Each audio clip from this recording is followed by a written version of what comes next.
И сегодня у нас вот четверг.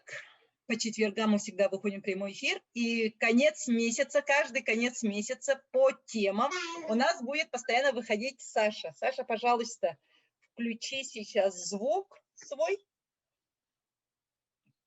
Так. Да, я уже в эфире. Ага. Всех приветствую от души. Ага. Александра Иванова. Очень рада, чувствую прямо энергию такую, которая идет от группы.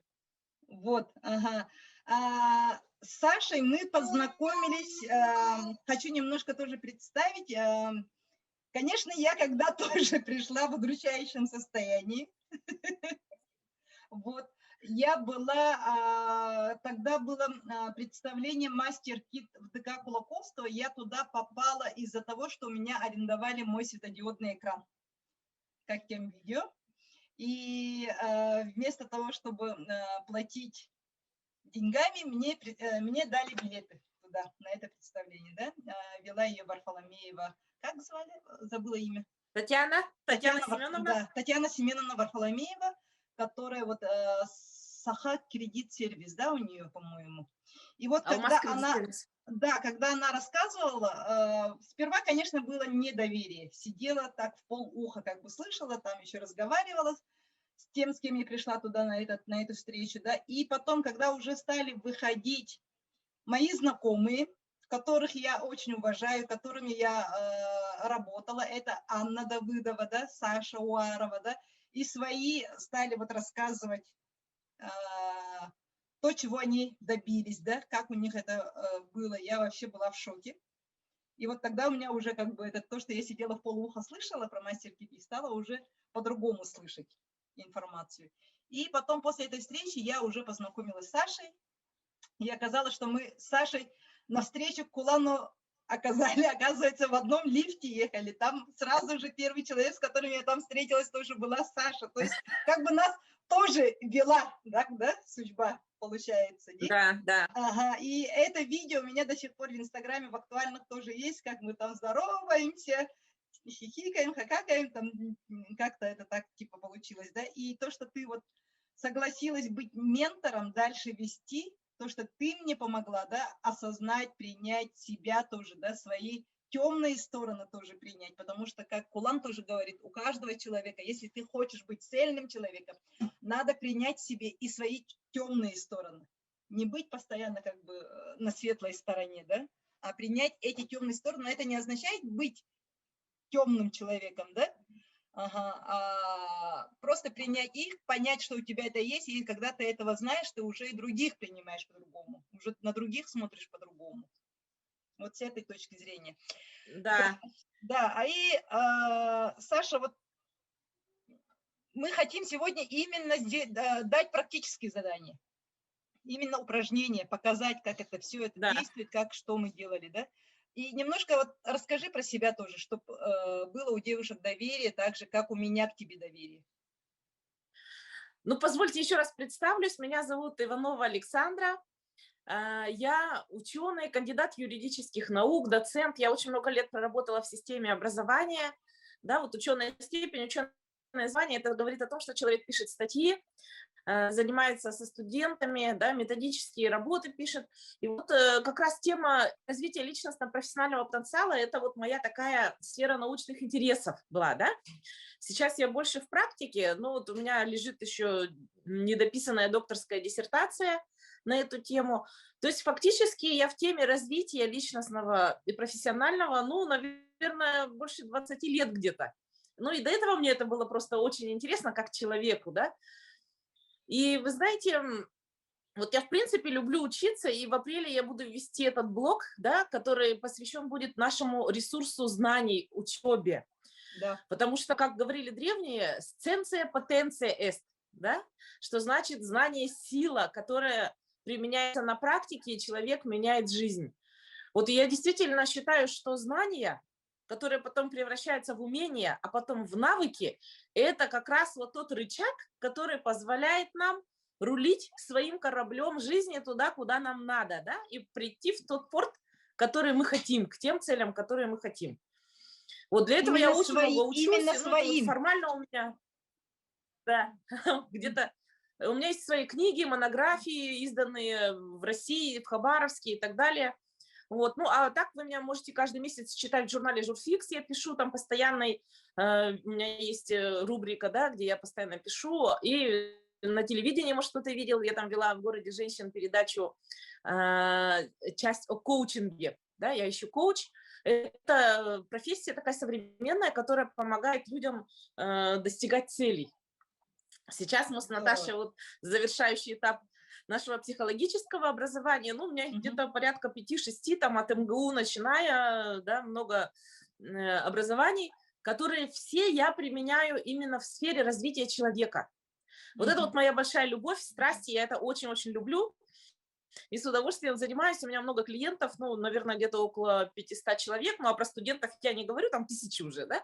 Вот, то есть я в своем предназначении живу. Это учитель, ментор, да, как сейчас модно говорить, ну и коуч. То есть это новые технологии в образовании. И с удовольствием хочу поделиться вот тем, что у меня есть, да, а есть у меня немало. Вот этот весь багаж, вот этот весь опыт. Да. Я почему рассказываю вот о своей экспертности, да, не для того, чтобы показать, что я умная, и у меня справка есть об этом, да, от ВАКа.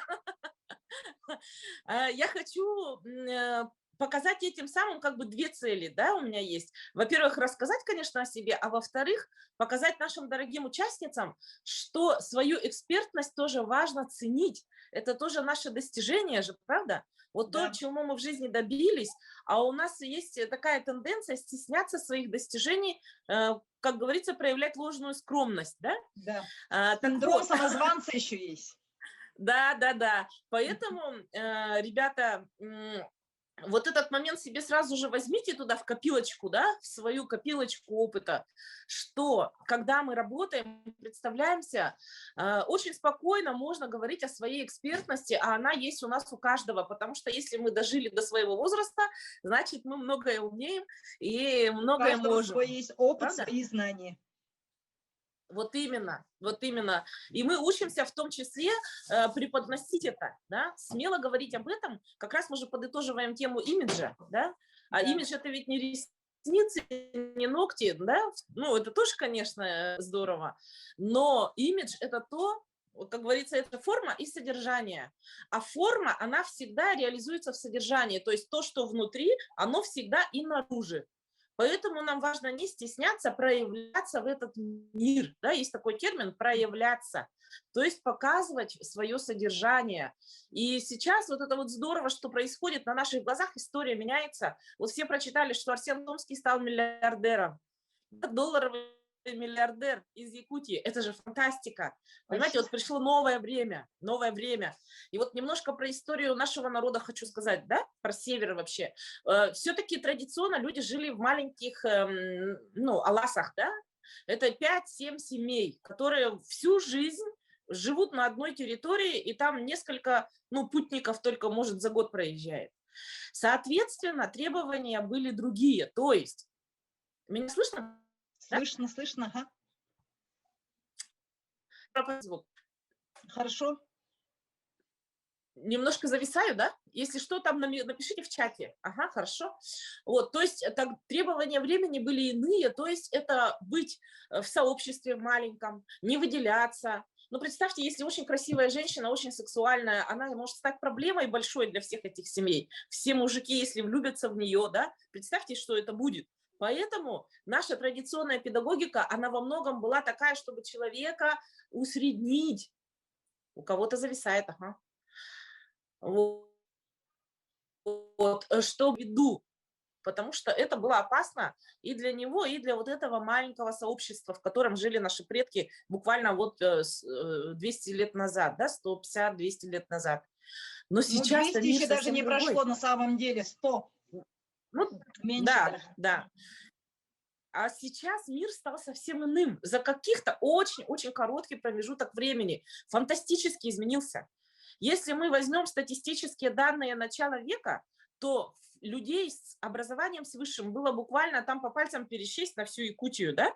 А людей просто грамотных были единицы вообще. Единицы. У меня прадед был, которого возили на телеге, потому что он был один грамотный на весь наслег, понимаете? Он один грамотный на весь наслег был. Писать мог, ну, всякие тоже заявления и так далее, за всех.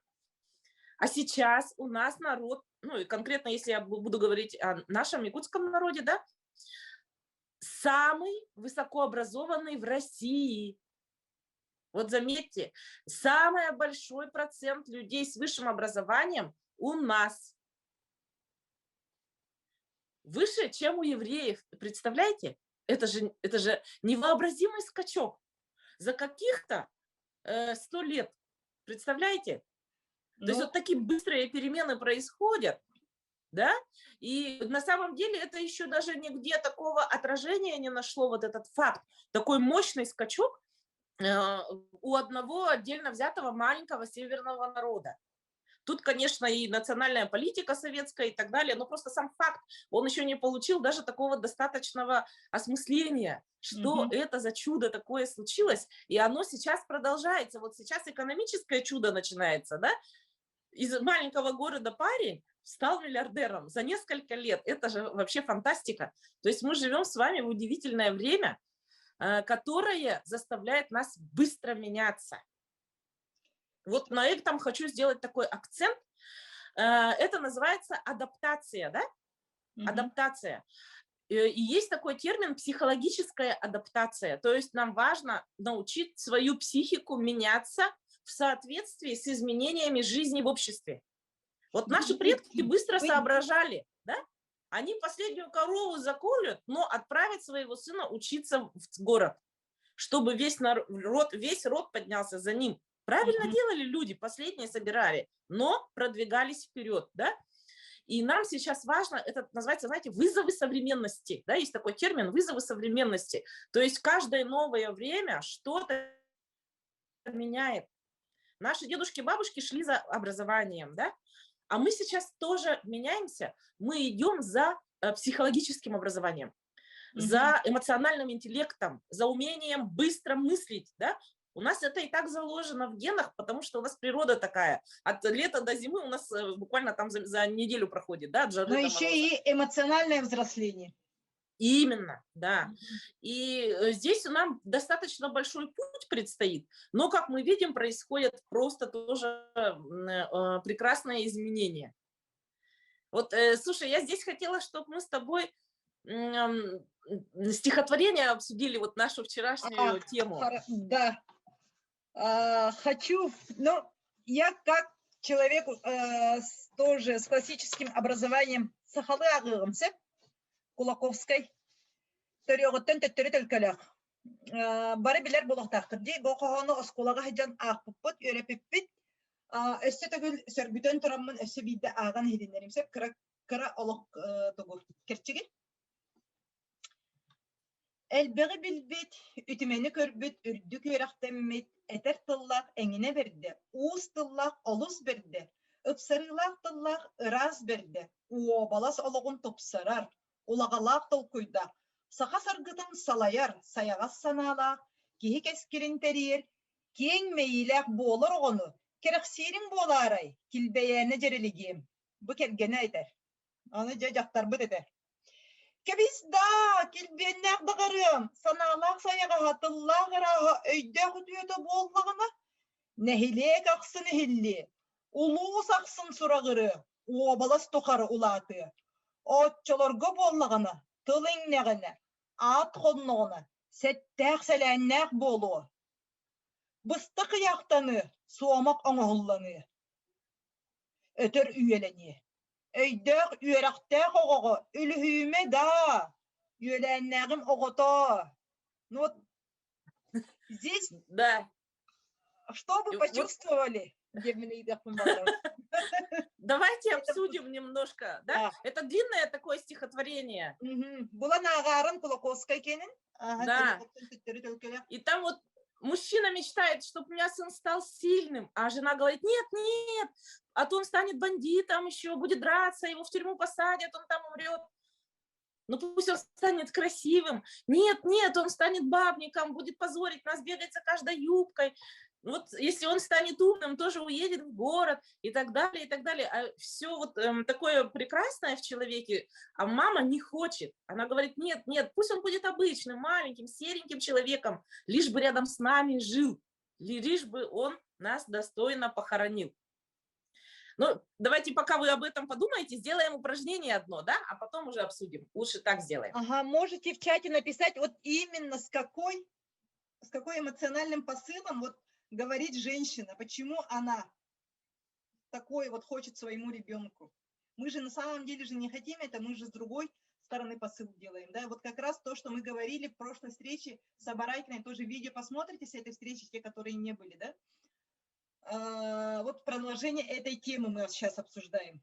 Почему? Да-да-да. Да, мы как будто бы с хороших побуждений говорим на самом деле и своим детям, да, и нам это с хороших побуждений наши родители тоже говорили, да, у них был свой интерес, как говорится, да, но каждый воспринимает это по-другому, и с этого и получается вот то, что мы говорим, психологической травмы, и поэтому человек дальше не развивается. Вот про это мы сейчас говорим, и про это хотим тоже сделать упражнение, да? Да, вот Асен пишет страх. Видите, вот у родителей есть страх, что с ребенком что-то станет, да, что он от них уедет. То есть тут страх, и что с ним что-то случится, и страх самим остаться без поддержки. Ну, в то время, да, это стихотворение написано было в 1916 году, то есть оставшись без сына, ну, будут очень тяжело жить, да, и вот этот вот такой прямо большой страх, он их и заставляет, чтобы был он маленьким человеком, да, чтобы он никуда не влез, чтобы он вот прожил рядом с мамой, папой, вот никуда не уехал и так далее. Вот. Ну что ж, родительский эгоизм, да. На самом деле родительская семья – это система. В психологии еще изучается не только психология отдельного человека, но и системы, да? А родительская система, она отличается от нас. Это что значит, да? Когда человек взрослеет, ему хочется отделиться от своих родителей, улететь подальше, да? Расширить свое пространство жизненное. А у родителей тут, они же уже стареют, и им, наоборот, хочется его привязать. Наверное, вы читали книгу Анатолия Некрасова «Материнская любовь». Вот если не читали, да, вот обратите на нее внимание. Материнская любовь – это как раз про то, что очень сильная любовь может сломать жизнь ребенку. Она не позволяет отделиться этому сыну, привязывает к себе, и человек не проживает свою жизнь. Поэтому стихотворение так и называется же «От рождения обездоленный». То есть обездоленный кем? Своими собственными родителями, которые не хотят ему его жизни. Они хотят его как бы присвоить, да, чтобы он остался только с ними и был им помощником. Вот этот родительский эгоизм тоже надо иметь в виду, в том числе мы же взрослые все люди, да, и когда мы своих детей, уже подросших, выросших, начинаем тоже вот подгибать под себя, да, понимая, что все-таки вот к первому моменту вернемся, история меняется, меняется жизнь очень быстро сейчас. То, что нам кажется правильным, для наших детей уже отсталость и прошлый век, да? Да. Сейчас культура очень изменилась, стремительно изменилась вообще, и меняется прям с каждым днем. И пришло такое время, да, его антропологи называют постфигуративная культура. Что это значит? Если раньше старшие учили младших, сейчас пришли другие времена, когда младшие учат старших, потому что они больше разбираются вот в таком явлении, например, как цифровизация, да? Для нас это новшество, а они с ним выросли. Они лучше понимают, что нужно в современном мире, что в мире, который скоро будут роботы везде, да, да и уже мы можем платить не кассиру, а роботу, да? Я хочу меняется еще здесь, стремительно. ага, Саша, я хочу немножко еще тоже вернуться обратно вот к нашему упражнению, и чтобы у нас наш фокус был на себя. То есть сейчас уже не о своих детях думать, да, а именно фокус на себя, потому что мы сейчас хотим, когда мы сами удовлетворены своей жизнью, то и, разумеется, и вокруг нас все остальные тоже приходит в Да-да-да. гармонию, Но, да. тем не менее, да, я, знаете, хочу здесь обратить внимание на что. Мы не можем, как говорится, быть свободными от общества, потому что человек – это общественное существо. От семьи отказаться – это тоже не вариант, правильно? Потому что мы живем ради семьи, ради детей своих и так далее. И здесь важно понимать, что мы в нескольких ролях сразу выступаем, то есть человек, он многомерное существо, он и одновременно и сын своих родителей или дочь, и сам родитель, и это социальный там персонаж, да, работает, еще что-то создает и так далее, да. И мы учимся сейчас мыслить не одномерно вот так вот, да, как мама сказала, например, а мы учимся мыслить широко, то есть с разных точек зрения смотреть на ситуации, и они нам тогда покажутся совсем другими. Теперь мы переходим уже к упражнению, да, то есть оно все тоже в этом же русле.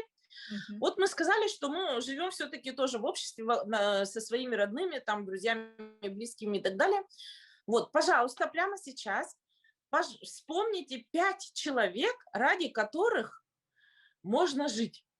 То есть вот ради которых я живу. 5 человек, наверное, у каждого есть, да? Можете написать в чате. Да, можете в чате написать или на листочке.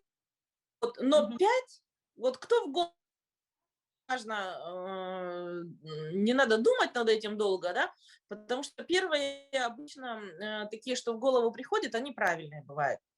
Не потому что должен, да, а вот просто пришло в голову и все. Если кто-то напишет обратную связь вот в чате, будет очень здорово. Вот написали, я муж, сын, дочь, мама, брат, очень хорошо. Так, здорово, еще хотя бы человека 3 бы, еще есть? Так. В общий чат, чтобы всем видно было.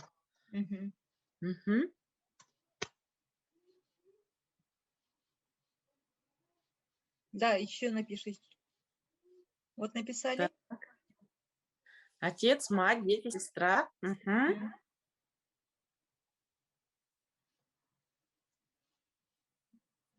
Дочери, брат, папа, сестра, муж. Я напишу, Изабелла. я напишу, как у меня было, да, тоже. Давай. Мы вчера готовились, когда обсуждали, да, как раз тоже делали упражнения, и Наташа написала свой ответ, сейчас повторит. Да, я его чтобы повторю, интереснее конечно.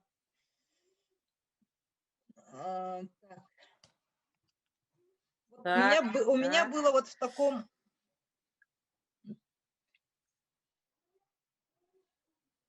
Ой, сын, старший, младший. Нет, я не туда отправила. Сейчас. Внучки, так. Я в личное... Ну, скажи на словах. Сейчас я быстренько. Вот так. Вот было как-то так. Вот так вот написала Наталья, сын. Ну что, давайте перейдем теперь к обсуждению уже, да? Все родители и родные. Здорово, здорово. Это прекрасно, что у нас есть близкие люди, да? У нас у всех есть близкие. И здесь я хочу обратить внимание на первого человека, кто ответил, да? Смотрите, здесь его почему-то не видно, куда-то убежал уже. Там самый первый ответ, который был. Да, там один только человек написал «я» на первом месте. Хотя мы тему эту вели с того занятия, и сегодня тоже к этому подводили. И прямо перед упражнением Наташа прямо вслух сказала, что обратить внимание на себя, фокус держать на себя, да? И посмотрите, все-таки, да, наши ответы что показывают? Фокуса на себе нету. Люди, ради которых стоит жить, это родные, но не я. Только у одного человека оказался я на первом месте. Удивительно, да? Удивительно это. А на самом деле в центре, в системе жизненных координат, в центре нахожусь-то я, потому что это же мои люди. Я кого-то из них родил, за кого-то вышла замуж, да? это же люди мои, которых я в свою жизнь привел, а кого-то даже создал. Я начало и конец. Как только глаза мои на этом свете закроются, все, я исчезну, и мой мир, который у меня вот тут находится, вместе со мной исчезнет. Правильно? Да? Поэтому вот давайте это упражнение еще раз вот прямо возьмем себе сюда, да, его, вот этот инсайт, который пришел, насколько мы себя не видим, насколько я все еще не в центре своей жизни нахожусь. Центр моей жизни находится вовне, это мои родные, муж, дети, а ведь на самом деле это все же только пока я живу, пока я есть. Вот недаром в самолетах, да, сразу же, как только садятся люди, показывают, как дышать, и первое, что говорит стюардесса, надевайте на себя специально много-много раз, каждый раз повторяют, потому что мы захотим на детей надеть. А что ребенок-то, если нам плохо станет, мы уже ему не поможем, и он погибнет, и мы погибнем. Поэтому первое, что важно, вот еще раз осознать, да, вот, один человек у нас ответил, только я. Очень важно осознать, что первая и основная задача человека – это заботиться о себе. Больше того, это даже некоторые называют психологи признак взрослости. Да, поздравляю, поняла недавно. Признак взрослости – это умение заботиться о себе. Пока человек о себе не заботится и не ставит себя в центр, он все еще не повзрослел. Он все еще ждет, что я о вас позабочусь, а вы обо мне позаботитесь. Но так не бывает. Ждет наша... чего-то. Да, и мы будем ждать, что вот как будто бы кто-то о нас позаботится. Государство, мама, папа, муж, дети. Нет. Человек, основная задача номер один – это уметь создавать себе условия для жизни, для хорошей жизни. Почему у нас с этим проблемы? Да? Ну, опять же, понятно, из истории. У нас в советское время идеология какая была? Сам погибай, товарища выручай. Ну, это странно, но так было, да? Что ты должен пожертвовать всем. Я последняя буква в алфавите. Слышали, наверное, кто постарше, такие вот всякие вещи, да? Что индивидуалист – ругательное слово. Да. Такое было. И тут еще идет, да, тут еще идет смещение понятия с эгоизмом. То есть, да, нас стыдили, что ты эгоистка, что ты сперва себе там кусок положила, а потом другому. Да. И с тех пор у очень многих есть такая установка. Установка – это значит такое глубокое верование. То есть человек верит в то, что так правильно. Правильно на первое место ставить другого человека, а не себя. А это вообще категорически с точки зрения вот здоровой психики неправильно, потому что таким образом мы, во-первых, не о себе заботимся, нормально не можем, и, соответственно, приходим в тягости другим людям, потому что мы же к ним идем. Например, женщина в возрасте, да, очень много таких самопожертвованных женщин у нас, которые нормально собой не занимаются, героически что-то там всем помогают, детям, внукам, посторонним, кому угодно, причем даже гордятся своим нездоровьем, гордятся тем, что все последнее отдадут, да, в итоге падают с инсультом, не дай Боже, и лежат 10 лет, приводя всю семью полностью в бедность и ну, в распад, да, так ли? Кому нужен был этот героизм в кавычках? Никому. Ее задача была бы намного лучше, если бы она позаботилась о себе и встретила старость достойно, здоровой, обеспеченной,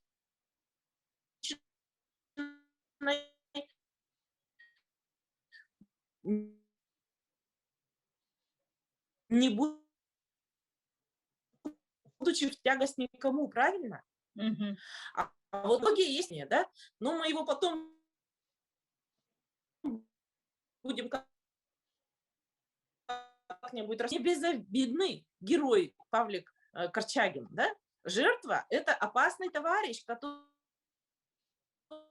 высосет из своей семьи все ресурсы, и все вокруг должны будут обслуживать теперь его. Вот к чему ведет неповзросление. То есть Мгм. таких людей у нас очень много.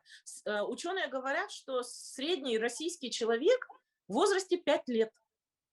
Это тело взрослого мужика, тетки здоровой, а голова пятилетнего ребенка, которому кто-то должен позаботиться, решить его проблемы, Да. когда он заплачет, вытереть слезки, подуть ему на голову, если что-то с ним случилось, и так далее, и так далее. Мгм. То есть люди остались детьми. Не потому, что они глупые или плохие, нет. Мгм. Причина этого в травматизации. То есть ребенок переживает сильную травму в детстве и замирает в этом возрасте. Какая-то часть его души осталась вот такой недоразвитой. Он о себе не заботится, а ждет все время от кого-то. Обычно это связано, знаете, с чем? Подумайте. Ну, очень многие через это прошли. Это советские садики. Советские садики, особенно круглосуточные, это фактически как больница же, как интернат. Да? Ее называют в психологии госпитальная травма. То есть ребенка от семьи отрывают, от мамы, и его настолько это травмирует, оказывается, сейчас люди понимают только, да, что у него часть психики просто замерзает на этом уровне, замирает в таком каком-то страхе, он живет все время в стрессе, и мозг Мгм. недоразвивается, потому что садик это все-таки очень большой стресс. Мгм. Вот, ну давайте подведем этому вывод, да, Вот, и что поэтому, все-таки нам важно еще и еще раз ну, я хочу еще немножко тоже со обращаться своего, да, фокус внимания к себе. я хочу именно со своего тоже опыта, почему вот я оказалась тогда вот, когда у нас какая-то стрессовая ситуация включается, да, у нас именно вот этот травматизированный ребенок сразу первым он выскакивает. Не взрослый человек выскакивает, а вот этот травматизированный. И вот когда у нас в жизни сложности происходят, ты уже думаешь, как этот ребенок, ты уже начинаешь обижаться на других, ты уже начинаешь ждать помощи откуда-то, да, не из себя вытаскивать, не как взрослый уже какие-то действия производить в своей жизни.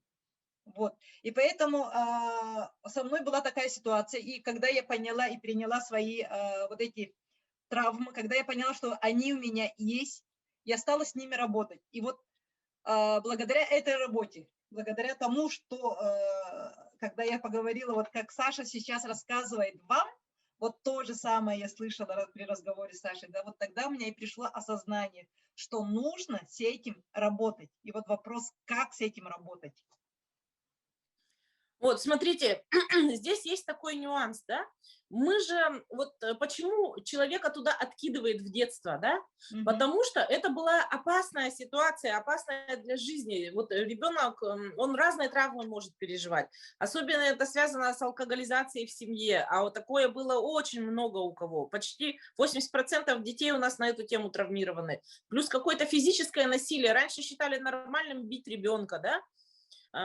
Если он был свидетелем насилия физического в семье, такое раньше тоже было нормой жизни, что Да. отец мог избивать мать там или что-то такое. Это для ребенка страшнейшее переживание. Если вы были свидетелями, вы помните, как земля из-под ног уходит. Все, мир сломался, да, у ребенка. И это очень сильно запечатлевается у него не только вообще вот в памяти, да, в мозге очень сильно. И мозг его уже становится другим, потому что он пережил сильнейшее потрясение, опасное для его жизни. И вот теперь всегда он будет впадать в это состояние, когда похожая ситуация произойдет. То ли шум будет резкий, то ли он пьяного увидит или она, да, то ли еще что-то произойдет. Вот это будет возбуждаться старая рана. Мгм. Мгм. Вот эта старая рана, она да, отлично. Вот тело наше, вот здесь как раз в чате пишут, да, тело наше не врет. Есть такой прием, который называется боди-чек. Боди-чек это значит боди тело, чек проверяем, да. То есть Мгм. проверяем все через тело. У нас в голове могут сидеть такие дурацкие установки. Сам погибай, товарища выручай и так далее. Но тело тебя не соврет. Оно тебе подскажет, что надо сделать, Мгм. да. Поэтому мы еще что делаем вот в процессе работы? Восстанавливаем контакт с ощущениями в теле. А мы почти все с телом разорваны связи. И особенно битые дети, кого били родители, да, даже подзатыльник, это такое напряжение, что все, это страшно. И человек маленький, он как бы из тела вылетает, чтобы перетерпеть это. Ему нужно немножко как бы в такое, ну, бессознательное состояние попасть, чтобы перетерпеть вот этот страх, он с собой разрывается, ага, уходит в какое-то, ну, бесчувственное состояние, мне не больно, как будто бы он хочет сделать. И из-за этого контакт с телом очень плохой у многих, особенно у нас вот эта вот терпелка, терпи да терпи, да, или там, вот, когда вот эти вот были травмы, это все приводит к тому, что мы свое тело не чувствуем, и подсказок от тела не чувствуем, и из-за этого попадаем в разные неприятные ситуации, да. А на самом деле, если вы сейчас вспомните, то тело вам подсказывало: не давай ему денег, верь ему, обманет, не женится, да, ну, или что-нибудь в таком духе. Ага. Задним числом мы потом понимаем, что интуиция – это и есть голос вот нашего тела, голос нашего подсознания, что оно нам говорило, Жопой но мы его чувствовали. затоптали вот теми схемами. Да, да, мы схемами какими-то запомненными забили и все, и не услышали. А наше тело, наше подсознание настолько мудрое, оно настолько глубоченное, оно находится в таком контакте со всем миром. Вот мы же не контролируем свое дыхание, например, температуру тела. Вот похолодало, а у нас тело потеплело стало, да?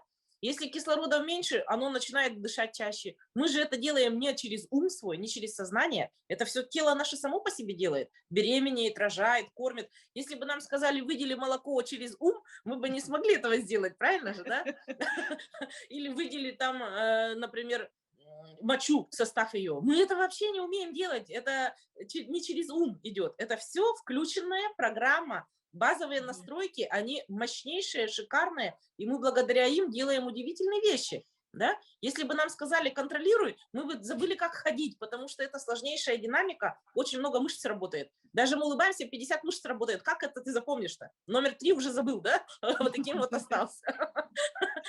То есть вот надо понимать, что у нас кроме ума, который мы выучили, чего-то там запомнили, есть еще огромная база мощнейшая, которая прекрасно работает, если только ты умеешь это слышать. И наши предки это очень хорошо умели, да, поэтому выживали в таких ситуациях-то, экстремальных всегда, потому что у них был особый контакт не только с телом, но и с реальностью. Они же не фантазировали на тему, какой прекрасный там зверь или что-то. Они были очень в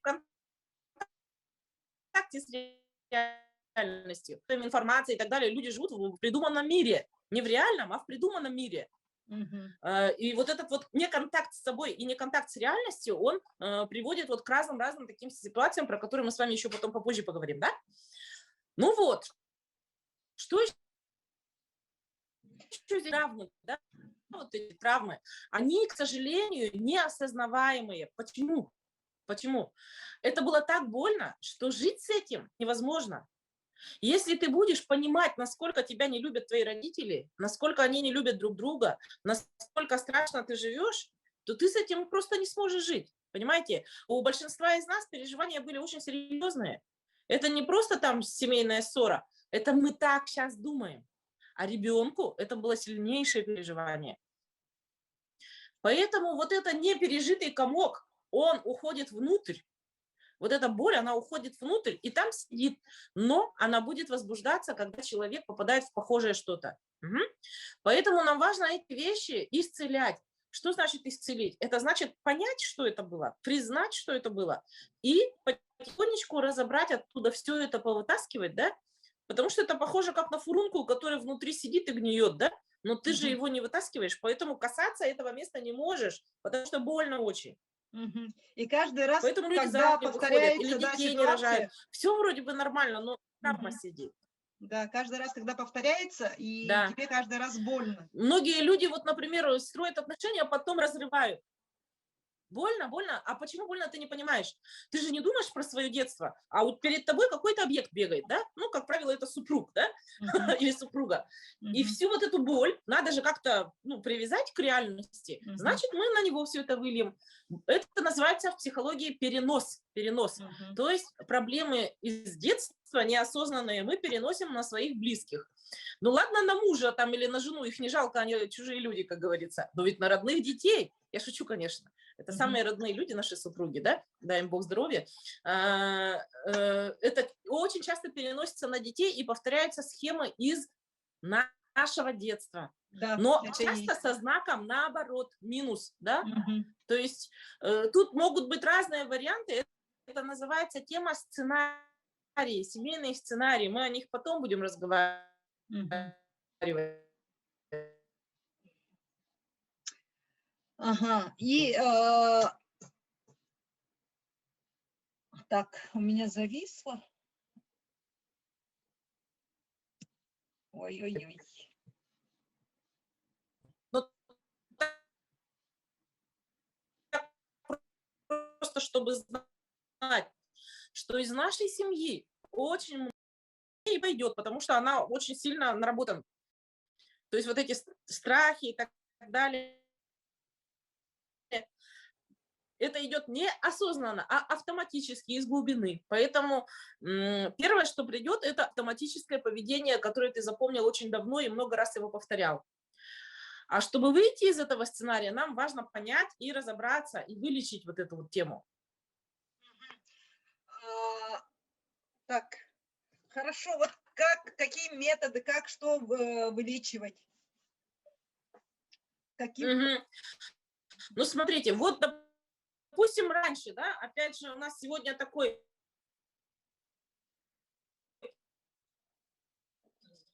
мы учимся смотреть через всю вот эту историческую линию. Вот смотрите, в былые народа там всегда были мудрецы, старики, старухи мудрые, знающие, да, особые такие были старейшины. Вторая помощь – это духовные деятели. Это были и шаманы, это были и вот Олам Хосут и сказители тоже можно в эту поддержку отнести. Почему? Потому что в старинных сказаниях, эпос, легенды всегда проговариваются разные истории. И вот он приходит, этот сказитель, он немножко гипнотический такой, да, и вот он рассказывает, как было вот это, как там, ну, разные, в том числе и сексуально окрашенные темы он обсуждает. И народ сидит, но, да, и прожил вместе с героем какие-то истории. А история героя – это что такое? Это человек, который был в трудной ситуации, а потом пошел, преодолел одну тему, преодолел другого врага, преодолел третьего. В основном-то он попадает туда еще из-за своих же вот этих, да, каких-то недостатков, скажем так, личностных, да, и учится по дороге. Он с одним поборолся, к чему-то научился, хитрости, там, тут смелости, тут он дружбе научился. И вот вместе с этими, с героем человек проживает вот это все и себе берет. Потому что нам не важно, это мы сами прожили, или мы из фильма увидели, или из истории услышали, да? Мы это все записываем, все записываем. Вот. Потом, ну, священники были, да, кто был крещенный и так далее. То есть раньше сама семья была, в общем, целительной. Потому что люди внутри семьи постоянно же общались, да, кто дома, кто на охоте там и так далее. Вот. И сейчас общество-то изменилось, человек стал одиночкой, он практически один. У него и семьи-то как таковой нету, люди приходят домой только спать, они работают все время, все в разных местах находятся. Плюс, значит, советское, ну, вот это вот время, да, всех духовных практически уничтожили, и шаманов, и священников всех сослали, расстреляли и так далее, да. Вот. Потом что? Природа мало, да, мало самоподдержки у нас природной и прочее. Поэтому, что я хочу сказать, очень важно инвестировать в себя и в свой мозг прежде всего, потому что вот наша психика – это то, что нас делает человеком. Если она разрушится, мы можем даже быть живыми, но станем овощем, который в тягость всем, правильно же? Поэтому прежде всего нам важно заботиться о своем психическом здоровье. Мы покупаем шапки, шубы, унты там и так далее, но это счастливыми же нас не делает, правильно? Вот А психика – это то, что делает нас здоровыми, счастливыми, потому что есть еще психосоматика. Если человека вот тут очень много проблем в голове, оно в теле все равно выражение найдет, потому что внутреннее всегда наружу тоже выйдет. Также вот, то есть наше здоровье, наше процветание, наше умение дружить, в обществе состояться, достигать своих целей, делать деньги, делать бизнес, это все происходит от работы с собой, потому что тут не деньги решат. Много людей в лотерею выигрывает и опять становятся нищими еще хуже, чем жили, потому что у них тут не решены вопросы отношения с деньгами. Поэтому Очень самое много главное, таких что мы можем примеров, сделать, когда, да, вот это тоже недавно разбираться было с же, да, собой. машины выиграли и сразу же разбили, вот такие примеры. Это вот именно когда не выдерживают. Потому что испугались, да, у людей какие-то установки есть на эту тему. Вот смотрите, 7 греческих мудрецов однажды собрались, и один совет им сказали, самое главное, напишите, главный совет людям для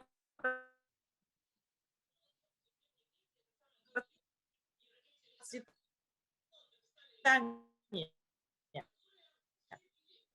Они думали, выбили на самом главном храме Аполлона в Дельфах, да? Знаете, что они там написали? Познай себя, познай себя. Потом Сократ про это писал. Человек, познай себя, и ты познаешь весь мир. Чтобы как-то устроиться в этой жизни, перво-наперво, что надо сделать, это познать себя. А мы себя вообще не знаем. Вот эту тему сегодняшней встречи мы же как назвали, да? Познакомиться с собой. Люди ходят к гадалкам, к бадзистам,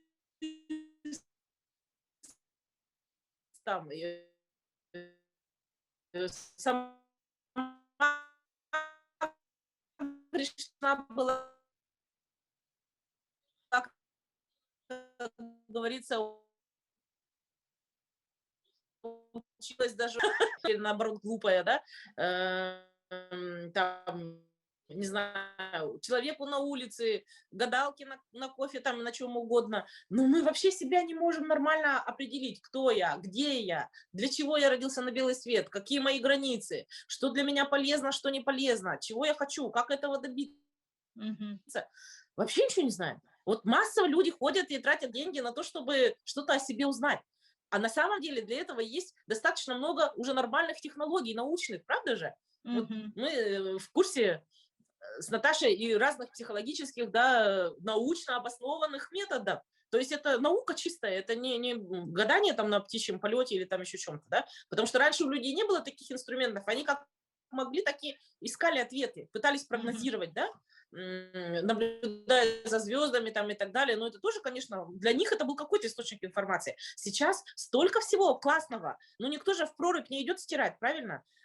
Тоже можно, но это нерационально. Все запихивают вещи в стиральную машинку, да, и сигнальные огни жгут, узелковое письмо не пишут, у всех телефоны есть, да, потому что есть хорошие методы, простые, рабочие, мы за них, конечно, платим, машинка стоит денег, телефон тоже, но это настолько качество жизни нашей улучшает, что, ну, грех не воспользоваться тем, что придумали умные люди, да. Поэтому вот конкретно, например, для себя я хочу прям пару слов сказать. Я нашла мастер-кит, хотя я очень много занималась и тренинги, и сама, и училась в университетах, там у меня там 5, что ли, высших образований, я уже даже забыла. Если переподготовки считать 6, что ли. В общем, не помню точно, но скажу, да. И разных курсов там и прочего, без конца. Я учусь без конца, потому что это, ну, мне нравится, это моя прям большая любовь, да. Я и ходила по духовным практикам разным, где я только не была, вот честно скажу, и в Индию ездила там на целый месяц, в общем, где меня только не носило, как говорится. Вот, все это что-то мне давало, все. Это все, ну, где-то как-то работает, отовсюду берешь 1, 2, 3, 4 идеи, 5, это прям шикарно, если 5 идей взял. Но вот конкретно методика мастер-кит помогла мне всерьез разобраться с одной большой темой, ну, со многими темами, но самое, что меня, например, энергию мою съедало, это обиды. Я была женщина обидчивая, еще и с хорошей памятью, да, поэтому вот обиды, это было мое любимое прямо дело. Я очень любила обидеться и помнила это много-много лет, да, и, как говорится, еще такое, мне нравилось такое выражение: если долго сидеть на берегу реки, всегда увидишь, как труп врага проплывает мимо. То есть, ну, такая у меня какая-то пассивная агрессия была, ну и даже активная иногда Ага. горячая агрессия тоже была. Договор, как только кого-то осудишь, сразу 100 рублей плати, да? Не помогло. Все равно я Да, и постоянно в что у этом тебя стояла. оказалось, Я разобралась только через это. да, как разобралась с обидой, что у тебя было, что такое обида у тебя была? И вот, например, я проработала конкретно обиды, да, в мастер-кит это очень мощно прорабатывается на глубинном уровне именно. И я Мгм. поняла, насколько я люблю обижаться. Это мой любимый инструмент был. Я очень много энергии от этого получала. И там Мгм. есть своя система, да, через которую только я смогла проработать обиды. В первую очередь на мать и отца, потому что самые базовые обиды, которые съедают больше всего энергии у человека, это обиды на маму и папу, Мгм. которые нам дали жизнь, которые нас заботились, но тем не менее на них у нас есть очень большие обиды. И именно они больше всего мешают нам жить, потому что в Библии Мгм. не зря же сказано: почитай отца и мать своих. А как ты их почитать-то будешь? Это правило блаженства, да, там их несколько. Вот это номер один, прямо номер один. То есть разберитесь, люди, со своими обидами на родителей. Они у вас забирают ваше здоровье, деньги, отношения и так далее, потому Мгм. что вы эти обиды проецируете на весь мир, как грязные очки. Ты смотришь на весь мир через грязные очки обид, да, на родителей. Но это легко сказать. Я каких только практик не делала, там письма рвать, сжечь, это все Мгм. вообще ерунда. Это там, знаете, серьезные практики были очень Мгм. длительные, по 7 лет, и это у Мгм. меня не сработало. То есть у меня все равно в глубине души вот эта вот рана, она не исцелялась никак. Мгм. Здесь я хотела Вот, бы, и вот да, благодаря этому, ну, помимо того, еще, конечно, очень много там. да, здесь хотела бы добавить, Мгм. да, те, которые были в прошлый раз тоже у Сабарайкина, вот то, что вот тоже Татьяна Сабарайкина, она то, что говорила, вот сейчас мы об этом и продолжаем. То, что говорила Кулан, Да. тоже об этом мы и продолжаем, да, эту тему. Только единственное здесь, да, мы все хотим, конечно, к Татьяне Сабарайкиной попасть, но представьте себе, да, она тоже один человек. На самом деле у нас в Якутске тоже психотерапевтов, ее уровня тоже много, да, я рада, что на моем пути она появилась, да, но, как она тоже говорила, у нее там запись до апреля, до мая там уже все забито, да, то есть человек чисто физически не может, ну, например, нас здесь в клубе, вот сейчас прямой эфир, сколько человек сейчас сидит, 41 человек сидит, смотрит. Ну, представьте себе, да, она как это сможет физически всех нас вытянуть, да, еще плюс в клуб зайдут, плюс еще посмотрят это видео, и все захотят. А вот в этом случае MasterKit как раз является тем инструментом, который вот у нас в кармане. То есть мы каждый раз не обязательно там обращаться, там, ну да, какие-то глубинные стоят такие, какие-то родовые установки, что-то можно, да. Можно ли простить за один раз маму и Вот что избавиться от касается обиды? простить маму за раз, да, Нет, э, но у меня не ну, получилось. за один раз, скорее всего, нет. Да, потому что все-таки мама это первый человек, который нас встречает на этом свете, да, и у нас прямо целые бусы обид. Но Мгм. их можно, самый грубый, самый тяжелый камень можно убрать за раз, да. Потом они через какое-то время еще что-то вспомнится. Но для этого в MasterKit есть много тренажеров, там эмоциональная боль и так далее. Вот, ну вот это вот через тренажер мы что-то будем разбирать через сознательный уровень в клубе. Это нормально, мы работаем через сознание. Но через тело, через подсознание, это я лично знаю только вот этот инструмент мастер-кит. Мгм. Духовные практики тоже помогают, то есть это и молитвы, и пост, и там аскеза и так далее. Это все помогает, конечно, но конкретно вот прям исцелилась я свой опыт рассказываю, да, а вы Мгм. представляете, у меня там много инструментов было, у меня много мастеров в общении, да, духовных, больших, у меня много психологов, я сама коуч профессиональный, международно сертифицированный коуч, у меня коучей много вокруг, да, и психологов, у меня там сестра кандидат психологических наук МГУ закончила тоже. Понимаете, то есть у меня и людей, и инструментов было много, но сработал только этот. Хотя я пользовалась, конечно же, какое-то время легче становилось. А потом все равно, вот, то есть вот эту глубину, как бы корни самые не выходили. Как же проработать эти установки? А Там эта системная работа нужна. да, это именно системная, Да. регулярная работа, потому что И это, ну, каждый раз в системная жизни они работа, то выходят. есть обиды, они Да, обиды очень токсичные, токсичные. Пока ты маленький, молодой, обижаться еще можно, потому что у тебя много энергии. Чем старше человек становится, тем вреднее для него обиды. Почему? Вообще негативные вот эти вот переживания. Почему? Потому что это каждый раз выброс гормональный. Это не просто так происходит, не просто так тебе плохо, не просто так тебя тошнит и трясет, потому что у тебя в кровь выделяется огромное количество гормонов и гормоноподобных веществ. Для чего? Ты должен бежать в это время или драться. Но ты же современный человек, ты не можешь этого делать. И вся эта буря гормональная, она бьет по твоим органам. И кроме того, эта вся энергия остается в тебе.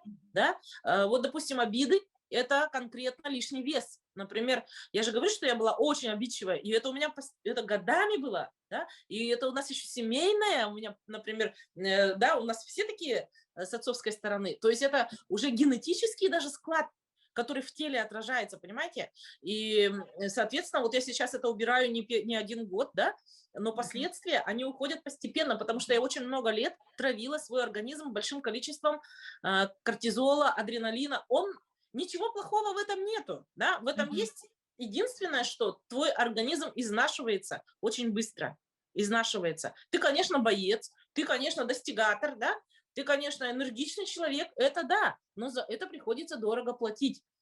Пока ты молод и силен, это нормально. Но когда ты уже переходишь в стадию зрелости и поздней зрелости, это становится очень опасно.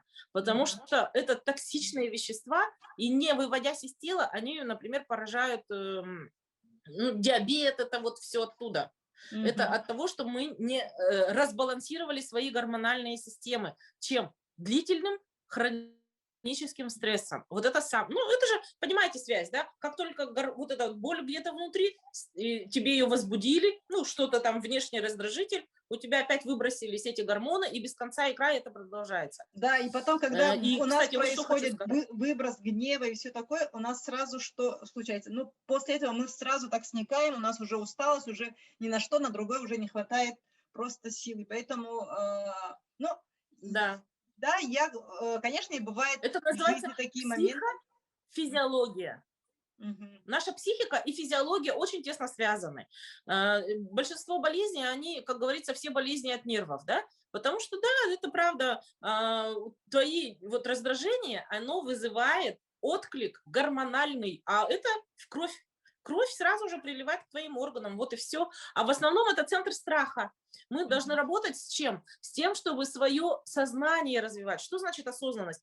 Это когда твой человеческий мозг развивается. А когда ты все время в раздражении, гневе, даже сдерживаемом, да, это ты очень сильно свою животную часть, миндалина, да, называется эта зона мозга, которая отвечает за страх. Она сильнее всего, потому что страх, это самое главное, предупреждает нас об опасности.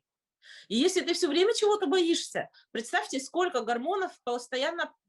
мы моемся в гормональной ванне внутри, и это опасно. Поэтому исцеляются люди. Не чудеса происходят, а просто-напросто они свою проблему внутреннюю решили, внутренний конфликт. Все, у них в кровь не выбрасываются эти гормоны, и у людей проходит там экзема или там... Ну, в основном кожные заболевания, астма и так далее. Почему? Ну, просто это нормально, никакого чуда здесь нет. Перестало постоянно выбрасываться эти в кровь вещества, и все, и органы перестали воспаляться в ответ. Так что здесь и тут же происходит. легко и худеется тоже, потому что, ну, то, что я тоже рассказывала про свой огород, то есть перестать спасать других, внимание на себя, и после этого уже спокойно и худеется, и нормально уже быть пофигистом поможет. Да, вот быть пофигистом, но здесь имеется в виду пофигист, знаете какой? Если тут может быть еще и крайность другая, да? Мы учимся балансу, здоровому балансу. Вот колесо баланса же есть, да? Потому что человек – существо социальное, еще раз повторю. Если забить на всех и стать мрачным пофигистом, сесть в изоляции, человек очень быстро умрет, потому что у него не будет сил жить. Нам силы даются все равно на достижения, а в основном нас зажигают достижения какие? Ну, социально значимые, то есть нашей семьи, нашего капитала там и так далее, да? Совсем стать индифферентно ко всему относиться, это крайность тоже опасная. Потому что я говорю, да, есть внутренняя самооценка, да, и есть внешняя. Вот когда внутренняя с внешней, они у вас в гармонии, вот тогда... и приходит гармония и с Да, вот собой. этот вот знак восьмерка, почему мы все так любим восьмерочки, да, все прямо любят восьмерку, фэншуй там и так далее, потому что это вот именно символ баланса, что у нас энергия ходит, не там не застревает, ни тут не застревает, не спасатель такой мрачный, что все туда другим людям отдаю, и не так, чтобы все себе, как преследователь, например, да, Мгм. потому что это не варианты. Мгм. Это маятник, ты там застрянешь, либо потом откинет в обратную сторону, да, а нам важно это вот все в гармонию привести. Вот, Мгм. как так же, как и, например, это темное и светлое, да, вот этот опять же символ, все его Мгм. знают, символ Инь-янь. Да. древнейший, метафизический инь-ян, да, он Мгм. что обозначает? Что черная тень порождает светлое, а свет порождает темноту. И нету ни темного, ни светлого, они все друг друга порождают. Да? Это свет и тень, мужское и женское. В нас есть и мужская, и женская часть. В нас Мгм. есть и сильные, скажем так, стороны и темные. Но кто сказал, что темная сторона слабость? Нет, наши темные стороны иногда такие нужные в критической ситуации. Отпор дать, например, там насильнику там или еще что-то. Это же священность, страшный Мгм. женский гнев. Это прекрасная нужная вещь. Иногда. То есть, да, Ага. мы учимся быть гибкими и в нужных моментах доставать нужный инструмент. Вот мастер-кит в переводе означает набор инструментов мастера. Перестать быть человеком, который с одним молотком все домашние проблемы решает, да? Молотком тюк-тюк. Мастер, у него и набор инструментов, много инструментов, которые он гибко использует в разных ситуациях. Где-то он дружит, где-то он может даже хитрит, где-то он, например, прямую агрессию умеет делать, где-то он умеет договариваться. То есть это человек, который с богатым арсеналом идет по жизни, ну, как хороший хозяин своей жизни. У него есть все. От швейной машинки до, там, не знаю, микроскопа, да, лупы. Мгм. Вот так же Хорошо. и мы хотим, чтобы мы были адаптивные. Ага, хорошо. Адаптивные. Хорошо, Саша. И сейчас, как мы договаривались, вот в конце, что то, что вот про как-то медитацию еще, Да-да-да, да, давайте. поговорила. У Ага. нас уже Потому что времени много, медитация да, это тоже прошло? один из тоже инструментов, чтобы был и такой инструмент тоже. Мгм. Да. Вот сейчас мы с вами сделаем такое прекрасное упражнение. Кто был на первом, но оно очень полезное, можно его еще раз повторять. Это замечательное упражнение, очень ресурсное, да, ресурсы мы знаем, это силы, да, это Мгм. силы. Вот, нравится образ Аллукмас, потому что это дерево, древо жизни, да, говорят, древо жизни. И вот у древа, у дерева есть корни. Мы можем себя представить в виде этого дерева, да, ветки, наш род, да, Мгм. это родители, родственники, наш народ, природа, родина, все однокоренные слова, род, Мгм. да, это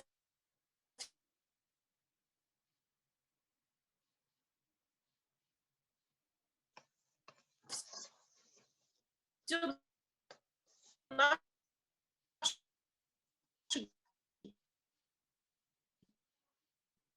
корни, большие, мощные корни. Мы от земли, от прошлого в будущее, в небо тянемся. А наши дети– это плоды на этом дереве, которые на нас выросли. Внуки– это уже там внутри семечки, косточки есть, правильно же? Да? И вот образ дерева– это образ потенциала. Каждое дерево когда-то было семечком, потом оно было тонким, хрупким саженцем, да? Потом оно растет и мощнеет. Мы тоже так же с вами раскрываем свой потенциал. Из семечка мы становимся большим сильным деревом. Мгм. У нас ветви постепенно раскрываются, не все сразу же, да? Какие-то ветви, какие-то почки у нас сразу, быстро первыми, какие-то потом, в процессе. Вот, поэтому это и называется эм, раскрытие своего потенциала. У кого-то денежная почка, может, еще спит, у кого-то уже проснулась, уже мощная стала, да, ветка. Понимаете, вот что-то мы сразу научились, а что-то нет. И поэтому очень важно давать себе время с любовью. Дереву тоже нужно время, и человеку нужно время, чтобы стать собой. Не надо себе диагноз ставить, что у меня этого нету или этого нету. Все есть. В человеке все есть. Абсолютно все, что ему нужно, в нас заложено по природе.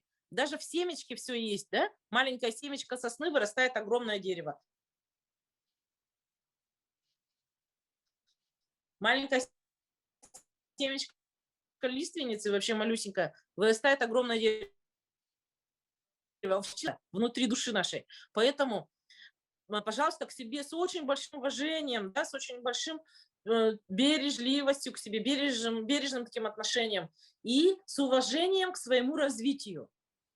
Все придет, все приходит. Пока человек живой, у него всегда все происходит. Мгм. Поэтому какие-то вещи у нас пока мы в себе не видим, но раз мы об этом задумались, значит, они уже вот на подходе, значит, они уже проснулись. Прорастают, да? Кроме того, почему нам важно в клубе общаться, да, вот еще раз скажу, ага, еще хочу на этом остановиться. И почему важно смотреть на других людей? У нас в мозге есть зеркальные нейроны называемые. Когда мы видим что-то достойное, хорошее, мы посмотрели и восхитились, порадовались, эмоцию пустили, потому что на эмоции все лучше воспринимается, запоминается, да? Эмоцию пустили радости, и это все сразу уже присвоил наш мозг, подсознание все уже взяло. То же самое, к сожалению, с негативным. Особенно плохое увидел, испугался, оно также заходит. Понимаете? И ты с этим уже надо будет работать, это надо будет убирать. Да, поэтому делайте фильтр. С кем поведешься, от того и наберешься, как говорится, да. Поэтому вот это вот всю негативщину, вот эти вот, ну, потом мы как-нибудь об этом поговорим, зачем люди это делают, да. Себя и свою семью старайтесь фильтровать, потому что мозг наш, он как губка, он действительно все записывает, все. Зачем нам нужно о себе лишние неконструктивные программы писать, правда? Поэтому заботимся о себе и все лучшее берем. Второй момент, почему клуб так важно и хорошо, и вообще сообщество, вот, например, у нас в MasterKids сообщество, да, целое, 1000 людей. То есть это прекрасная поддерживающая среда называется, поддерживающая среда. Вот если эту аналогию с деревом, да, некоторая семечко попадет на проезжую часть, некоторая семечко попадет на почву теплую, хорошую. Понимаете? Вот что значит среда. На примере дерева понятно, что если человек попадает в плохую среду, которая его не поддерживает, которая жесткая, холодная, то он будет с трудом развиваться, если вообще сможет. Мгм. А когда ты в поддерживающей среде, где люди делятся, где люди создают теплые отношения, где люди принимают тебя таким, какой ты есть, да, твою обратную связь ждут, да, ценят, то ты начинаешь расцветать, как дерево в теплой почве, семечко в теплой почве. Вот мы же своим детям хорошую школу хотим, правильно, а не такую, где там лупасят его и учителя издеваются. Потому что мы понимаем подсознательно, что значит поддерживающая среда.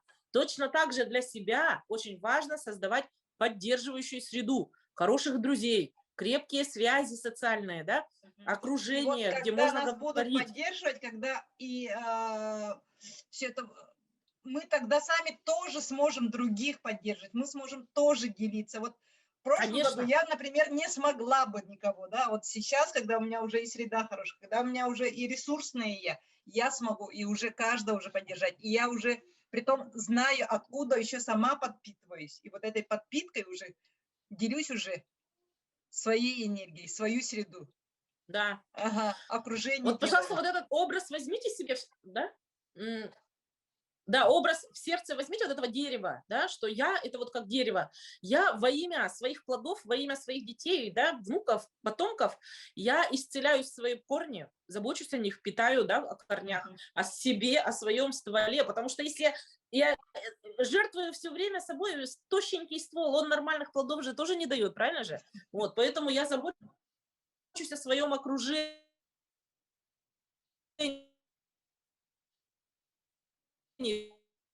Мгм. создаю себе тепло,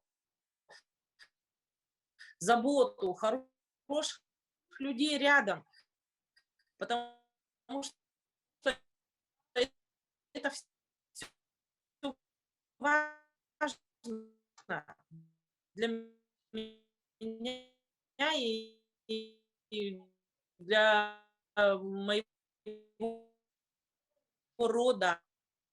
Вот. Вот на это учитесь, да, сразу в дело, вот по нормой, новой нормой. Мгм. Мгм. Вот, создайте себе хорошее местечко. Вот, ну что, закройте глаза, расслабьтесь, вдох, выдох, почувствуйте свое тело, вдыхаем расслабление, выдыхаем все напряжение, вдыхаем покой, выдыхаем усталость дня. Нам хорошо, спокойно. Почувствуйте свои пальцы ног, ступни, пятки, зашевелите ими и почувствуйте, как они контактируют с полом, с землей, заземлитесь. Фокусом внимания, как прожектором, посветите на свои ступни, они расслабились, расслабились. И также идем этим прожектором внимания на свои голени, икры. Все расслабляются мышцы, колени, расслабляются бедра. Везде, где напряжение скопилось за день, расслабляем. Копчики, бывает много напряжения, ягодицы, живот, спина, плечи, в плечах, в загривке много бывает напряжения, скинули его. Фу-фу-фу-фу, расслабились. Руки расслабленные, лицо расслабилось, скальп, уши, брови, все расслабилось. Мышцы стекают, такой образ дерева. Представьте дерево, согретое на ярком летнем солнце. И как смола теплая, ароматная стекает, также наши мышцы как будто стекают теплые, мягкие.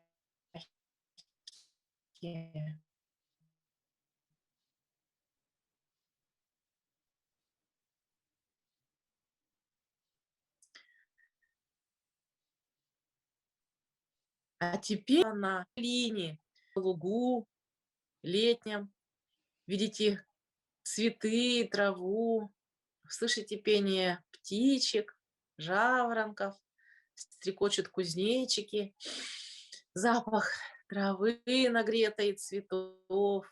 Вам так хорошо, спокойно, вот это ощущение родины. И вот сзади вас встают ваши мама и папа. За левым плечом встает ваша мать, а за правым отец.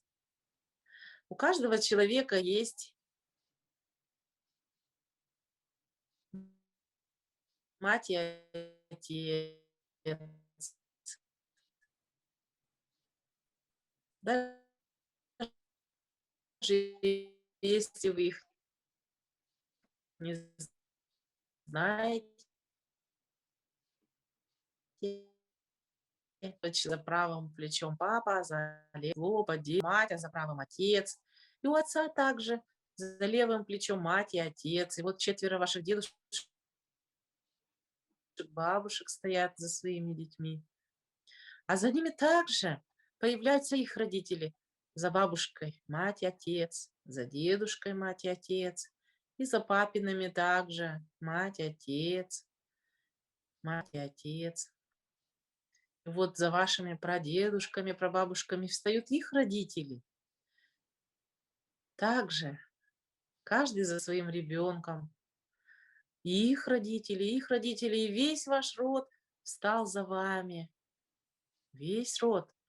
Вы поворачиваете голову направо и видите, как далеко до самой линии горизонта таким большим клином стоят ваши предки со стороны отца. Поворачиваете голову налево, и ваши предки со стороны мамы. И вот вы стоите впереди и ощущаете это тепло и поддержку всех этих людей, огромного количества людей от самого начала времен. Это огромный род. Их очень много разных людей. Конечно, мы их никогда уже не увидим, но их гены, весь их жизненный опыт, переданный из поколения в поколение, запакован в наших генах. А это были удивительные люди. Это были разные люди, очень разные люди. Но их объединяет одно. То, что в те далекие-далекие годы они были такие сильные, они любили, они встретили свою половину, они родили детей, и их дети выжили. Это такая редкость, а их дети выжили, когда были войны, голод, переселение. Много-много всего было на протяжении этой тысячелетней истории рода, но они все выжили. И каждый их ребенок встретил свою половину, встретил свою любовь.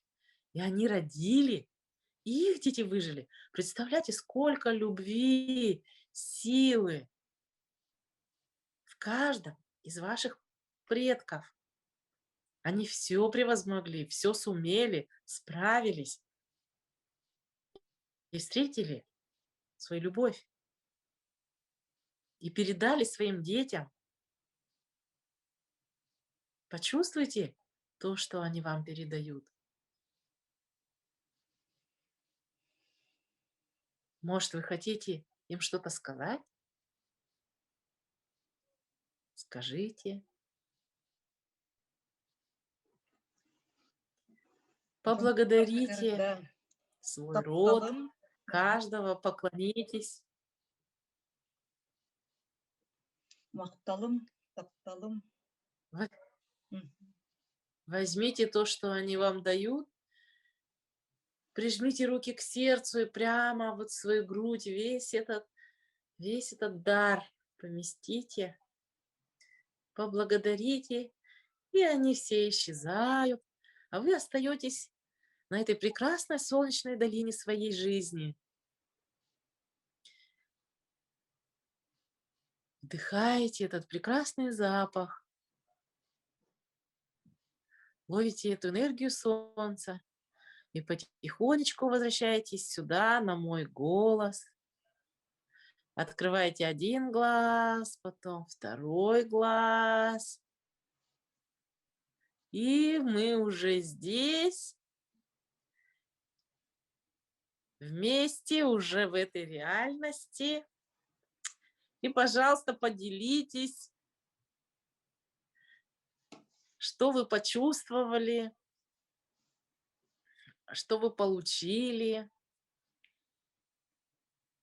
Напишите, может, кто-то включит свой микрофон, поделится. Да, можете. Мгм. Включите звук или пишите в чат, что почувствовали. Мин бэйм олох нахастыны догью. Я почувствовала вот то, что мой весь род стоит. И вот когда нету обид на родителей, когда нету обид, особенно на маму, когда нету обиды на отца, когда ты приняла их, да, вот этот весь род очень хорошо выстраивается. И ты именно тогда чувствуешь всю их поддержку. И как раз вот насчет поддержки еще как это все происходит. Да? Конечно, у меня книги Кулаковского сейчас не оказалось, и быстренько я набрала маму. Мама у меня учительница якутского языка, и вот она сфотографировала, по WhatsApp отправила буквально за 10 минут до эфира, потому что до этого мы читали на русском языке, да, но я посчитала, что на якутском языке, на родном языке будет намного-намного Конечно, доходчивее. да. Вот. Ага. И это правда, потому что встречаются потом люди, которые, оказывается, благодарны твоему деду, да. Это Да. очень интересно. Мы же все вот живем в одном таком мире, где все переплетено. Угу. У меня такая энергия прямо от вас идет, ребята, вообще вот аж в ушах гудит. Вот, Да. все смотрели легко, да, Таисия. Ага. Спасибо. Спасибо, Тася. Ага. Вот, на самом деле, вот Благодарна. такую медитацию, да, вот такую, такие видео есть в Ютубе тоже, можете перед сном сами себе делать. Они очень расслабляют, они очень помогают. Помогает еще как-то себя, скажем так, привести в состояние вот здесь, в реальность, да, когда все равно там за день мы очень много там бегаем, суеты какой-то этой, да, где-то все равно подцапались, где-то что-то происходит, да, а вот тогда, когда вот вы сами остаетесь сами с собой, да, когда вы прорабатываете таким образом, эта медитация тоже проработка, один из видов, да, вот. И они тоже вот так же помогают расслабиться, помогают. И, кстати, после этих медитаций очень хорошо спится. Да. Спасибо, Мария, Акулина, что поделились, Махта. Да, да, прекрасно, слезы это прекрасно. очень хорошо. Да. Угу. Валерия. Спасибо. Вам спасибо, девушки, что да, сразу смотрите, с нами и вот это у вас же, да? Я впервые на медитации. До мурашей, здорово. Да. Именно, потому что мы распаковку сейчас сделали, да? Распаковку памяти своего рода, да? И вы же поняли, почувствовали вот в теле, тело же не врет, да? Это вот прямо ты почувствовал, как это, вот сколько на самом деле этой любви было, и вот оно передавалось, и передавалось, и опыта, и ты вот просто этим окружен, ты плод этой любви тысячелетней, просто тысячелетней любви. И как только тебе понадобится что-то, ты можешь также буквально вот зайти в эту медитацию, да, слезы именно супер, точно. Это вообще очень это слезы, это вот энергия пришла. Угу. Да, точно, слезы, да, Арина. Смотрите, и если вдруг что-то хотите попросить, вы также зайдите. Вот, Сарглана. Ага. Супер. Да. Вы также зайдите и попросите. Даже ответ какой-то, если вдруг нужен будет, тоже так же можно, да? И придет этот ответ, потому что у нас все это вот прямо в наших генах запаковано. Весь этот опыт, да, огромный, он у нас есть. Он никуда не делся, он в нас сидит. У каждого, единственное, что мы учимся, это делать связь. Да, у каждого. И ничего лишнего на этой земле нету. Если бы у нас ее не было, мы бы не были живы просто, да? Потому что природа не терпит пустоты же. Так же, да? Что не дееспособное, не жизнеспособное, оно просто умирает, вот и все. А пока мы здесь, и зачем-то мы здесь, и вот этот вот весь огромный, ну вот просто так все упаковано в нас вообще. Спасибо. Да. Спасибо, Люция. Вот. Я думаю, да, Саша, огромное спасибо. И спасибо, что ты согласилась быть также ментором. Весь год у нас, да, вот начиная с этого февраля месяца. В марте, мы в конце марта, тоже последний четверг, также Саша будет с нами, тоже сделаем такие же практики, да. У нас в марте будет тема про деньги, финансы. Держитесь, там энергия у нас будет вообще вот так. Очень-очень большую энергию затронем. Энергию денег затронем. Слушайте, ну вообще у нас сегодня был просто волшебный, классный эфир, просто чудесный. Я вот сама тоже чувствую вот эту вот энергию, которая у нас ходит, да, как она передается друг другу. И еще один маленький секрет хочу сказать, на прощание. На самом деле у нас вот в 17 веке было всего-навсего 15 тысяч где-то, да? Крылья выросли, правда, крылья. Да. И мы же все родственники. Мы все родственники, люди, и, ну, даже не только вот, наверное, внутри своего народа, но мы вообще все люди родственники, потому что от очень маленького количества людей, в общем-то, мы произошли, да. Вот этот род, там же есть ведь и мои там предки стоят, да, там же и Наташины предки стоят. И на самом деле мы все, ну, как академик Вернадский говорил, ноосфера, вот это поле, поле, да, есть такое понятие у Курта Левина, поле психологическое. Вот когда мы вместе, мы создаем это поле настоящее, где наши силы не то что утраиваются, а вот мы все сложились сейчас вместе, и мы сделали что-то такое особенное, что еще будет открываться. Вот оно будет еще дальше открываться, потому что мы создали с вами вот это вот поле. Клуб, Наташина идея просто вообще классная. Я помню, как она поделилась со мной, это было уже давно, да? Да. И я к этому тоже созревала. Она у нас как солнце, Кюнбот равно, да? Она вот как солнце, вокруг нее мы в планеты такие вращаемся и создаем свою совершенно иную, тоже вот какую-то реальность. Мы сейчас именно я вас прямо всех обнимаю. Спасибо, Саша, огромное да, спасибо. Новую реальность. И всем девушкам спасибо. И вот с этой благодарностью давайте Всем сегодня спасибо. да, мы сегодня с этой благодарностью Да, тоже все уснем, спокойной да, ночи. Мария, это очень Эти здорово. самое лучшее, да. Да, смотрите, нам важно научиться эмоции свои, да, чувствовать, выражать и плакать, и потому что даже они же, эта жидкость, она полна гормонов, пусть они выйдут, это так хорошо. Это вот какая-то Облегчение. плотина вот вышла, да, это какой-то, да, вибрация такая, это сила пришла, это какая-то пробка, может, даже вышла, которая сидела там, что-то сжималось, и вот оно вышло. Вот тут уже еще И скажу, да, столько любви, вы знаете, пока мы были... той Вот эта вот энергии, которая огромная сейчас любовь, будет, она тоже Саша, казалась нам невыносимой. да, то, что будет новое к нам входить, для этого тоже нужно освобождать место. А место мы освобождаем именно плача. Да, через слезы мы Да, да, и освобождаем место. проработками мы убираем установки, Да. обиды, страхи, да, ну вот старые, мы меняемся, и все, и растем, наши новые ветки развиваются, на них новые плоды развиваются, вот. Так что следующий у нас месяц это будет денежная ветка развиваться, да? Денежную ветку будем развивать. И чтобы его развивать, тоже вот эту медитацию больше сделайте. И после эфира я отправлю ссылки, реферальные ссылки MasterKit. Вот те, кто осознанно хочет к этому подойти, да, можете по ним приобрести продукт, уже использовать. Тем, которые будут использовать, мы уже лично, уже с Сашей будем индивидуально уже помогать, уже как это все делается.